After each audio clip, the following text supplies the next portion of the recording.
चलिए हम लोग फोर्थ एग्रीकल्चर प्रैक्टिसेस पढ़ते हैं, वो है इरिगेशन। ठीक है, इरिगेशन क्या होता है वो देखेंगे हम लोग यहाँ पे।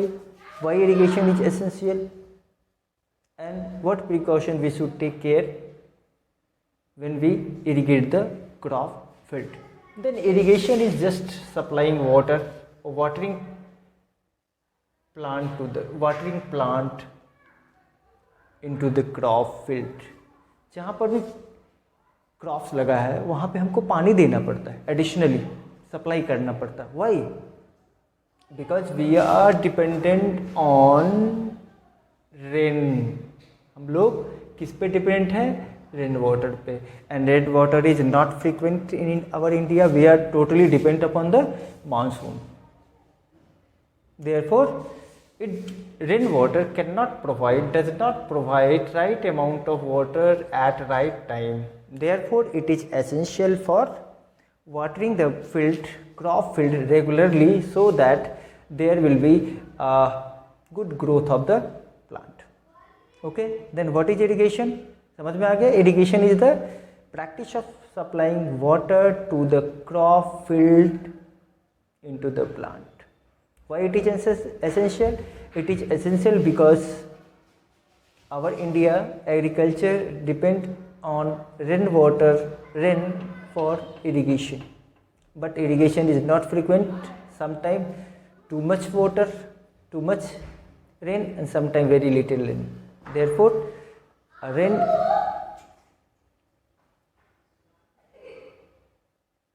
cannot provide right amount of water at the right time. Okay, तो ये तो पता चल गया कि रेन वाटर चाहिए, लेकिन रेन वाटर हमारे पास अवेलेबल नहीं है हमेशा, तो फिर हम लोग क्या करेंगे? Then we are doing some special method, some modern method. Oldest method में आपने देखा होगा कि रिवर से पानी लिया जाता था, ट्यूबवेल से पानी लिया जाता था। ठीक है, लेकिन अभी जो हम लोग पानी यूज करते हैं सप्लाई करने के लिए क्रॉप फील्ड में, उसमें हम लोग क्या करते हैं? उसमें हम लोग फर्रो इरिगेशन का यूज करते हैं। किसमें यूज करते हैं?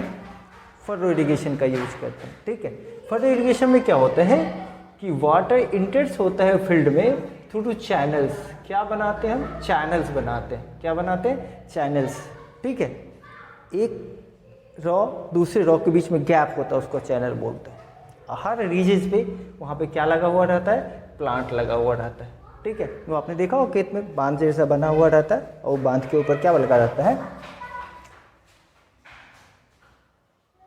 क्रॉप लगाया गया रहता है, प्लांट लगाया गया रहता है। ठीक है, तो पहला मेथड हो गया फर्रो इरिगेशन। ठीक है, क्या हो गया ये? Furrow irrigation. ठीक है, अब देखते हैं दूसरा है हमारा बेसिक इरिगेशन, बेसिन इरिगेशन। इस मेथड में हम लोग क्या करते हैं?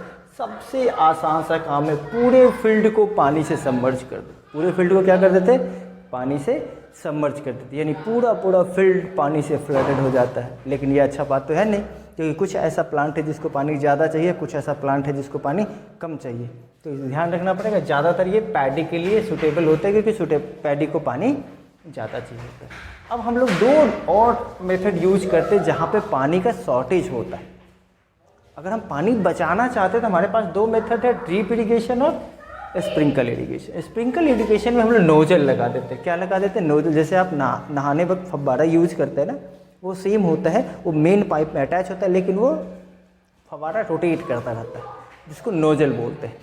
तो स्प्रिंकल इरिगेशन में क्या होता है? हम लोग वाटर जो करते हैं प्लांट को, वो रोटेटिंग नोजल का यूज करके करते हैं।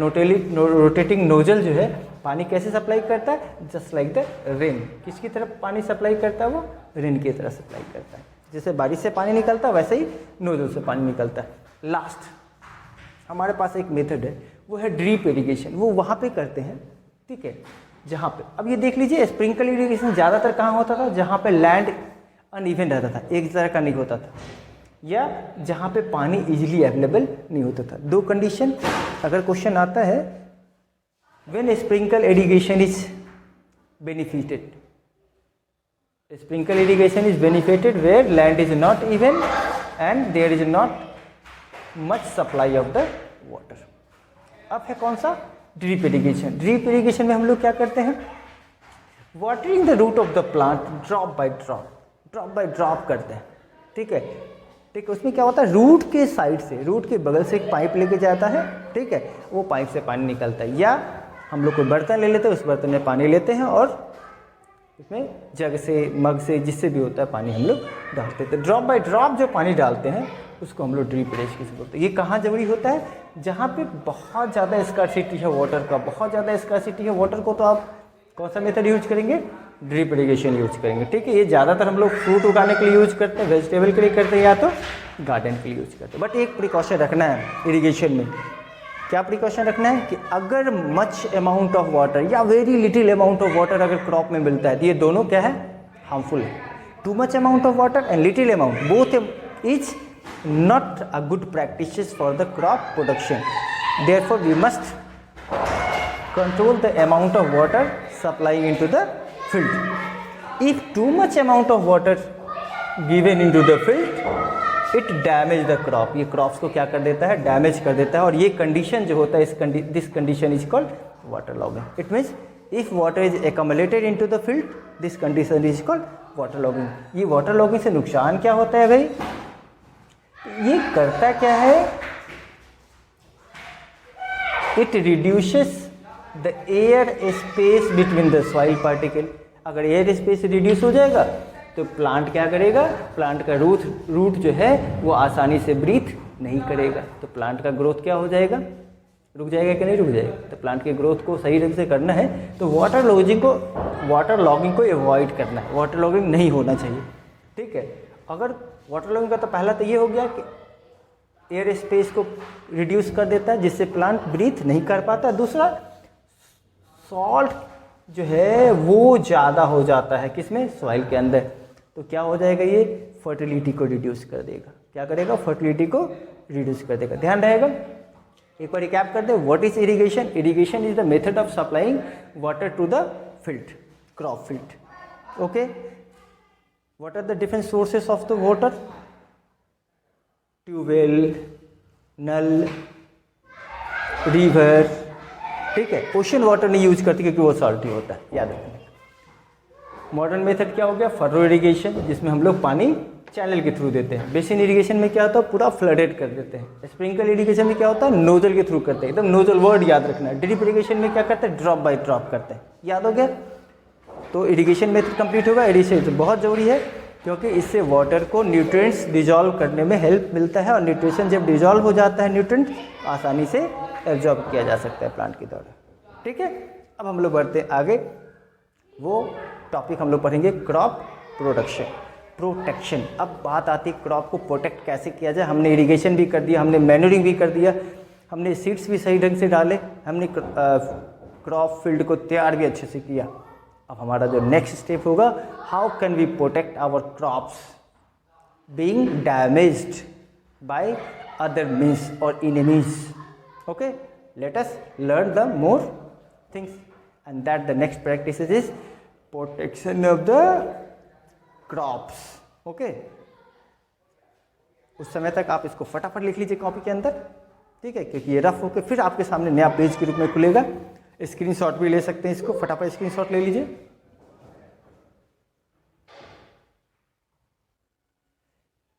क्रॉप प्रोटेक्शन में हमारा जो 5th स्टेप आता है, वो स्टेप है आपको क्रॉप को प्रोटेक्शन देना। क्या देना, क्रॉप को प्रोटेक्शन देना। किन चीज़ों से प्रोटेक्शन देना होता है, तो क्रॉप को हमको प्रोटेक्शन देना होता है विड्स से, इंसेक्ट से और पेस्ट, क्योंकि ये सब क्या करता है कि फील्ड के क्रॉप को डैमेज कर देता है। फील्ड के क्रॉप को क्या कर लेता है, डैमेज कर देता है, ठीक है।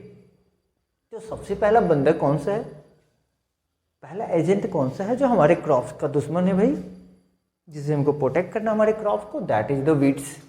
ये क्या है, सबसे पहला ये हो गया वीड्स। क्या है, वीड्स। वीड्स क्या करता है, ये तो अनवांटेड प्लांट है, वो अपने आप ग्रो कर देता है अलॉन्ग द मेन क्रॉप्स, और क्या शेयर करता है, air, water, sunlight, space, food, ये सब जो मेन क्रॉप्स का होता है वो क्या कर लेता है, शेयर कर लेता है। Weeds are unwanted plant that share food, water, nutrients sunlight and space with the main crops, और अगर शेयर करेगा तो कहीं ना कहीं तो ग्रोथ को रिड्यूस करेगा ही करेगा। तो विड्स क्या करता है, शेयर करता है मेन क्रॉप्स के साथ उसके सभी मटेरियल्स को, और उसके ग्रोथ को हैम्पर कर देता है, रोक देता है, ठीक है, उसके ग्रोथ को क्या कर देता है, अफेक्ट कर देता है कहीं ना कहीं मेन क्रॉप्स को। तो सबसे पहला काम क्या करना पड़ेगा भाई, इसको हटाओ, we just remove the weeds from the crop field. And the method of removal of the crop field या practice of removing the weeds from the crop field is called what,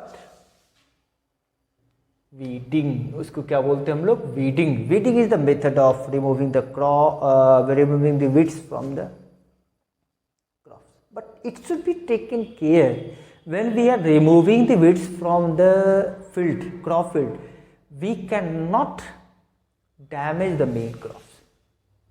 We should practice any method to remove the crops, but this should be taken in our brain. We cannot harm the main crop unless we get the reduced crop production. Okay, then it is our duty to remove the weeds without affecting the main crops. Okay, and for that purpose either it is done by manually, we uprooted, pull the weeds from the field, हाथ से उसको खींच के बाहर निकालते हैं, but this is not practical application because it takes a lot of labor and enhance even increase the production cost, क्योंकि मजदूर ज़्यादा लग जाएगा तो जो खर्च हो रहा है हमारे प्रोडक्शन ऑफ क्रॉप वो बढ़ जाएगा। तो this is not the better method, but small scale we just uproot the weeds by pulling them out of the ground, but this is not the good method, therefore we are using the chemicals. क्या chemicals, yes, we are using the chemicals that kill the weeds without harming the crops. Chemicals that kill the weeds without harming the crops is called weedicides. Definition लिख लिया, तैयार हो भाई, लिख लिया। Weedicides are the chemicals that kill the weeds from the field without harming the main crops. And some of the examples is 2,4-D. Some of the example is 2,4-D. लिख लिया सब लोग। 2,4-D means एक chemical name है 2,4-डाई-क्लोरोफेनॉक्सी acetic acid. क्या है उसका नाम, 2,4-डाई-क्लोरोफेनॉक्सी एसिटिक एसिड। तो आप सिंपल याद रखिए, वो केमिकल नेम है बड़ा सा 2,4-D MCPA। सेकंड क्या है, MCPA, एक्चुअली इसका नाम है 4-क्लोरो-2-मिथाइल फेनॉक्सी एसिटिक एसिड।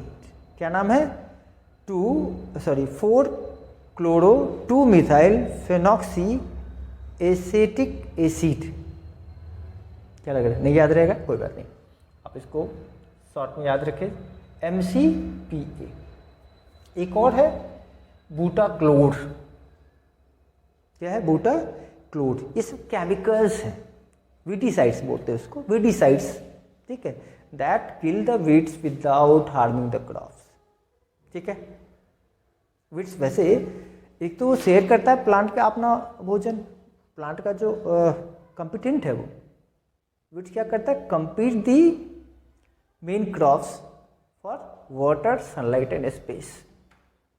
और अगर कंज्यूम करते वीड्स का, that is also harmful. Consuming of weeds can not be good, most of the cases it can lead to the death.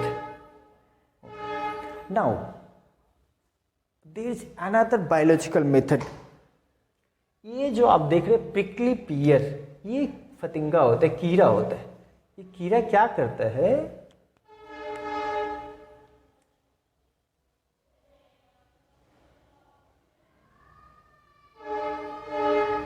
Prickly पियर या उबितना, ये विड्स है।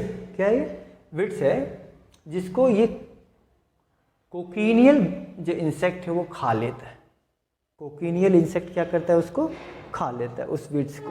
तो ये बायोलॉजिकल मेथड हो गया। Biological method means using the living organism to eliminate the weeds from the field. उसमें क्या याद रहेगा, एक ही इंसेक्ट है साइंटिस्ट अभी और भी पता करते हैं कि या और कोई नेचुरल इनिमी है कि नहीं।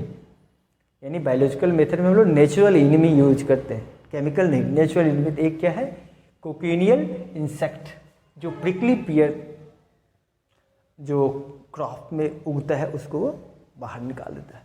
ठीक है, अब देखते हैं वीड्स के साथ साथ और क्या है ऐसा है जो प्लांट को, क्रॉप को फील्ड में ग्रो करने से रोकता है। वो है रोडेंट।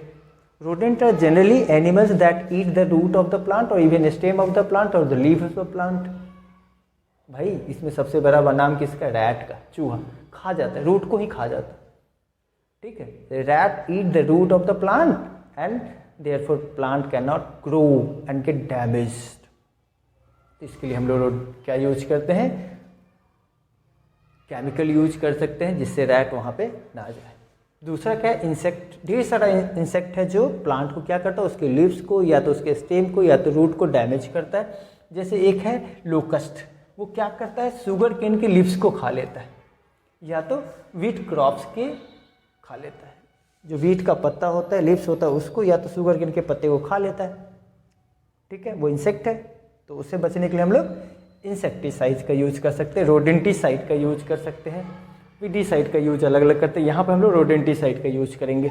एक और नाम बता दें, यहाँ पे रोडेंटिसाइड में आता है किसका, टर्माइट का। वो रूट को ही खा जाता है।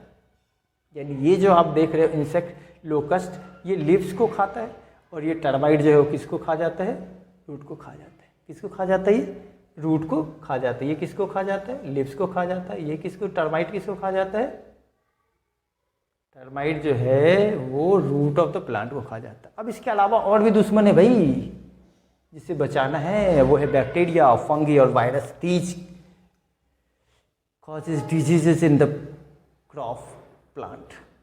आप माइक्रो ऑर्गेनिज्म, एक चैप्टर होगा आपके बुक में, उसमें जरा पता करना कि कौन कौन से बैक्टीरियल डिजीज है जो प्लांट में लगता है, कौन कौन से फंगल डिजीज है जो प्लांट में लगता है। ये आपका होमवर्क है, जिसमें आपको सेल्फ वर्क में क्या पता करना है, फाइंड डिजीजेस पता करना है। कौन से चैप्टर में, आप देखोगे माइक्रो ऑर्गेनिज्म चैप्टर में। किस चैप्टर में देखोगे, क्लास 8 के माइक्रो ऑर्गेनिज्म वाले चैप्टर में देखोगे। पता करके लिस्ट बना लेना फटाफट, यहाँ से वीडियो खत्म होते ही इसको बना लेना। इसके बाद आता है केमिकल्स, जो इन चीज़ों से बचाता है। उसमें इंसेक्टिसाइड्स है जो इंसेक्ट से बचाता है, जैसे DDT, BHC, मेलाथियोन।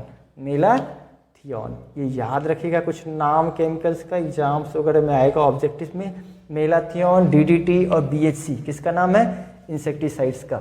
रोडेंटिसाइड्स में किसका आता है नाम, zinc phosphide, warfarin, warfarin. Spelling मिला लीजिएगा, FARIN लिख लेंगे, वारफेरिन। ये क्या है, F है। अब आ जाता है फंगिसाइड। फंगिसाइड में आता है सल्फर और copper second sulphate, copper second sulphate, cupric और क्यूपरस। ठीक है, क्यूप्रिक और क्यूपरस, अगर एक होता है क्यूप्रिक और एक से ज़्यादा होता है क्यूपरस, तो यहाँ पे कॉपर सेकेंड सल्फेट होता है। तो ये आपका कुछ लिस्ट हो गया केमिकल्स का जो हम लोग यूज करते हैं प्रोटेक्ट करने के लिए इंसेक्ट से, रोडेंट से और पेस्ट से। पेस्ट के अंदर सब आता है, रोडेंटिसाइड भी आता है, याद रखिएगा इस बात को। ओके, आगे बढ़े हम लोग। लिख लीजिए इसको, स्क्रीनशॉट ले लीजिए, लिखना जरूरी है। You just right all this things in your copy. अब हम लोग देखते हैं हार्वेस्टिंग एंड स्टोरेज। ये लास्ट टॉपिक है, प्रैक्टिस है, जिसको farmer should follow. Now the crops is ready, ripen, and it is essential to cut them, gathered from the field, and it is essential to remove the green seeds from the crops, and this is called harvesting. And then we need to store the grain, that is called storage. Then removal and gathering of the mature crops is called harvesting. जब वो mature हो जाता है, ripen हो जाता है, तब हम उसको जो गैदर करते हैं उसको क्या बोलते हैं, हार्वेस्टिंग बोलते हैं। Just harvesting means gathering the mature crop from the field. Clear definition? Okay. How this is done? It is done by the sickle or a machine called harvester or combine. Manually किसके द्वारा किया जाता है? Sickle, हंसुआ लेके किया जाता है, याद होगा, ठीक है। आपने देखा ऐसे डंडा बन के ये हंसुआ बना हुआ रहता है ना, काटने के लिए, यहाँ पे एक डंडा लगा हुआ रहता है। ये सिक्कल का आप यूज कर सकते हैं, ऐसे बना हुआ रहता है काटने के लिए। ये क्या है? सिक्कल। सिक्कल का भी यूज कर सकते हैं, या हार्वेस्टर का यूज। हार्वेस्टर क्या है? दो काम करता है, ये गैदर भी करता है, ठीक है, और सेपरेट कर देता है ग्रेन को चैफ से। सेपरेट कर देता है किसको? ग्रेन को चैफ से, या भूसा जिसको बोलते हैं, भूसा से सीड्स को अलग कर देता है, ठीक है। तो कैसे किया जाता है भाई, ये समझ में आ गया। हार्वेस्टिंग क्या हुआ? Removal and gathering of the mature crops, ठीक है। How it is done? It is done by either using sickle और द हार्वेस्टर, ठीक है। Harvester is what?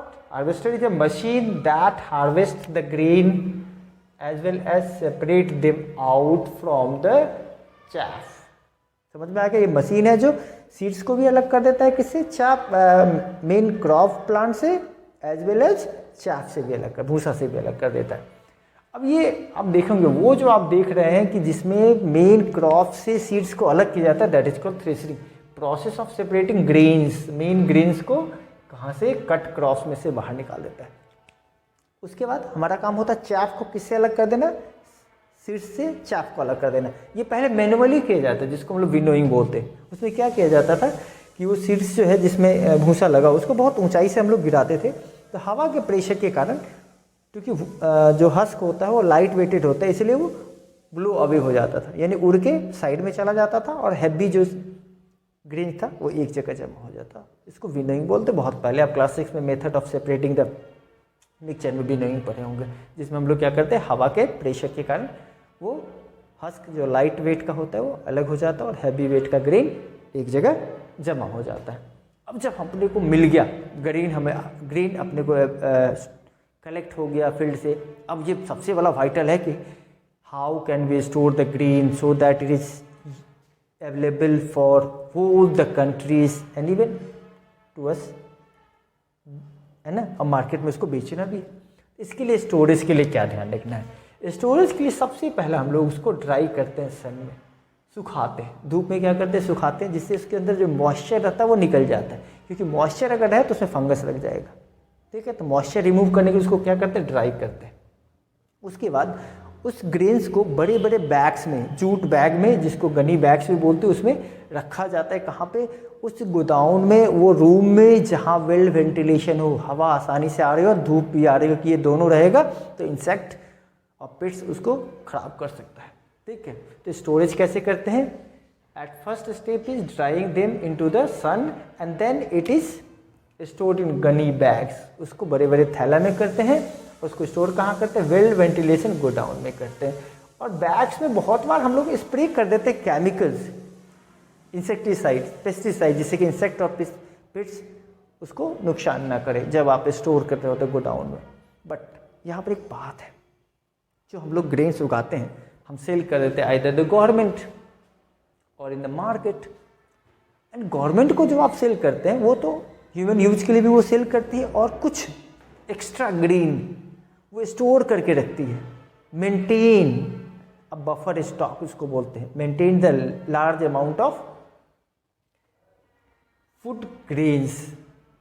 क्यों? क्योंकि हमारे यहाँ may be there is a monsoon failure, monsoon नहीं होगा, बारिश नहीं होगी, फसल कम हो जाएगा, प्रोडक्शन कम हो जाएगा, फिर अगले साल खाएंगे कैसे? इसके लिए करते हैं। या नेचुरल डिजास्टर, फ्लड आ गया, ड्राउट आ गया, अभी आपने देखा एपिडेमिक्स आ गया, जिसमें 1 महीने दो हमारा बंद रहा, 2 महीने बंद रहेगा, तो फिर अगर फूड ग्रेन्स कहाँ से आएगा? तो इसके लिए हम लोग क्या करते हैं? बफर स्टॉक करते हैं। यानी buffer stock is the practice of maintaining the stock of food grain so that it will be available during the natural calamity। Buffer stock समझ में आ गया? क्लियर है बफर स्टॉक? जल्दी फटाफट लिख लीजिए इसको। दिख रहा है? स्क्रीनशॉट भी ले सकते हैं इसको। अब हम लोग देखते हैं कि जो सीड प्रोडक्शन में हमको चाहिए, प्लांट क्रॉप प्लांट के लिए नए नए वैरायटी ऑफ प्लांट चाहिए, इसके लिए हम लोग जो मेथड यूज करते हैं वो क्या है, हाइब्रिडाइजेशन। क्या है, हाइब्रिडाइजेशन। इससे पहले भी हमने बोला था जब सिलेक्शन ऑफ सीड्स की बात करें तो हमें कैसा चाहिए था सीड्स, हाई यील्ड वाला चाहिए और डिजीज रेसिस्टेंट चाहिए, जिसको डिजीज कम लगे। तो उसके लिए हम लोग कौन सा प्रोसेस यूज करते हैं, हाइब्रिडाइजेशन। हाइब्रिडाइजेशन में क्रॉस ब्रीड करवा देते हैं अलग अलग वेराइटी ऑफ क्रॉप्स के, जिससे हमको डिजायरेबल कैरेक्टर्स मिल सके। जिस टाइप का प्लांट आपको चाहिए वैसा प्लांट के लिए आप दो अलग अलग वेराइटी वाले प्लांट को क्या करते हैं, क्रॉस करा देते हैं। ठीक है, इससे पहले आपने टिश्यू कल्चर भी पढ़ा होगा, रिप्रोडक्शन चैप्टर जो पढ़े थे क्लास 7 में, उसमें भी आपने देखा होगा अलग अलग मेथड है रिप्रोडक्शन का, जिसमें हम लोग ग्रो करवाते हैं प्लांट्स को। ठीक है, जिसमें टिश्यू कल्चर था, जिसमें best variety of plant grow कर सकता है। यहाँ पे क्रॉस ब्रीडिंग है। ठीक है, क्या है, क्रॉस ब्रीडिंग करवाते हैं साइंटिस्ट के द्वारा या वेल ट्रेंड एग्रीकल्चर प्रैक्टिस करने वाले जो एग्रीकल्चर के फील्ड में पढ़ाई करते हैं वो। टू डिफरेंट वैरायटी वाले क्रॉप्स को जब हम क्रॉस ब्रीड कराते हैं, उससे जो नया सीड्स मिलता है क्रॉप्स के लिए वो हाई यील्ड होता है और डिजीज रेसिस्टेंस होता है। उसके अलावा भी डिजायर्ड एक्रोनिम्स बोलते हैं कि कौन सा प्लांट छोटा होना चाहिए, कौन सा प्लांट बड़ा होना, हाइट के अनुसार। ये सब भी हम लोग देखते हैं, क्लास 9 में फिर पढ़ेंगे आप। ठीक है, 9 में और भी पढ़ना इस चैप्टर के बारे में, 8 में हम लोग देखते हैं। अब देखते हैं कि अपने को खाने के लिए ढेर सारा क्रॉप्स के अलावा भी कुछ सोर्स है, एनिमल से मिलता है कुछ फूड। जैसे आपको एग मिल गया, मिल्क मिल गया, मीट मिल गया, हनी मिल गया, ये सब कहाँ से मिलता है हमको, एनिमल्स से मिलता है। तो ये जो प्रैक्टिस है एनिमल्स को पालने का, the practice of rearing the animal either in the home और in the farm is called animal husbandry. Animal husbandry means जैसे एग्रीकल्चर में आपको प्रैक्टिस ऑफ ग्रोइंग क्रॉप्स हुआ, वैसे एनिमल हस्बेंड्री में क्या होता है, हम लोग एनिमल ग्रो करते हैं, रखते हैं, पालते हैं। ठीक है, एनिमल हस्बेंड्री समझ में आ गया, the practice of rearing of animals at home in the either in the farm और in the farm. Now dairy farming, milk के लिए जब एनिमल्स को, जैसे काऊ, बफेलो, इसको जब हम लोग पालते हैं अपने घर में, उसको हम लोग क्या बोलते हैं, डेयरी फार्मिंग, क्योंकि उससे मिल्क मिलता है। Keeping the animal and breeding of animal for milk. वैसे मिल्क देने वाले को हम लोग मिल्च एनिमल भी बोलते हैं। ठीक है, अब देख लेते हैं, एक और देख लेते हैं, पीसी कल्चर। ये भी आपने देखा होगा।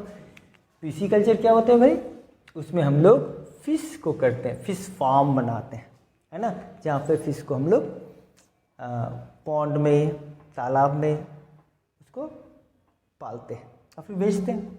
किसके लिए, एग्स के लिए और मीट के लिए। समझ में आ गया। पीसी कल्चर बड़ी आसान है। एपी कल्चर, एपी कल्चर में हम लोग किसको रियरिंग करते हैं, हनी बी को, जिससे हमको क्या मिल जाता है, हनी मिल जाता है।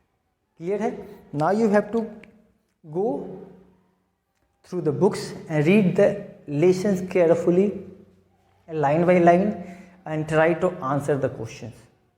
जो क्वेश्चन भी आप आंसर कर रहे हो ये पहले पता करो ये कौन से टॉपिक का है, वो टॉपिक वाला वीडियोस देखो। आपकी पूरी किसी भी पब्लिकेशन का बुक आपके स्कूल में लग रहा है वो सबका आंसर यहाँ पे होगा। Okay, never forget to subscribe the channel, hit the bell icon so you will get the all the information when video is uploaded.